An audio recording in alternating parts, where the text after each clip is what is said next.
નમસ્તે. આજે ગુજરાતી ધ્વનિનો એક અઘરો ધ્વનિ, એનું ઉચ્ચારણ સ્થાન જોઈએ.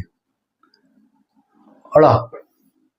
જો બોલવામાં અઘરો છે, આપણે મોટા થઈ ગયા એટલે આપણે નથી વાંધો આવી શકતો, પણ ઘણા છે મોટા થાય છે ને તો આ ધ્વનિને સ્પષ્ટ ઉચ્ચારી શકતા નથી.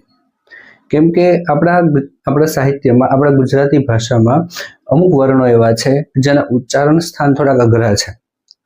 જે નાનેથી શીખી જાય તે શીખી જાય છે. મોટા ભાગે અળને શું બોલીએ છીએ? લ. અને લય નથી બોલતા ને ર બોલી નાખે છે ઉતાવળમાં. અને લ તો મોટા ભાગે ઓપ્શનમાં બોલે છે. કેમ કે તો લ બોલવામાં સરળ પડે છે. અળમાં જુઓ જીભ કેટલી ઊંચી જઈને પડે છે. અને થડકાર વાળો ધ્વનિ પણ કહેવાય. કેવો કહેવાય? થડકાર વાળો ધ્વનિ. શા માટે? તો કે એમાં જીભ ઉપર જાય, વળે અને પાછી પડે છે, અને પછી અળ ઉચ્ચારણ થાય છે. અળ જો જીભ ઊંચી જઈને નીચે પડે છે.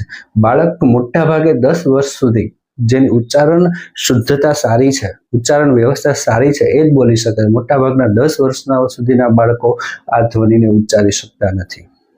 કેમ કે એનું ઉચ્ચારણ સ્થાન એવું અઘરું છે. અને શીખવવા વાળા પણ એને અળની જગ્યાએ લ બોલે ને તો મજા આવે એટલે ચલાવવા દે. એવી રીતે પછી મોટા થાય પછી પણ એ ધ્વનિને બરાબર ઉચ્ચારી શકતા નથી. એટલે એને નાનેથી જ આ રીતની ટેવ પાડવી જોઈએ જેનાથી એની ઉચ્ચારણ ક્ષમતા વધે.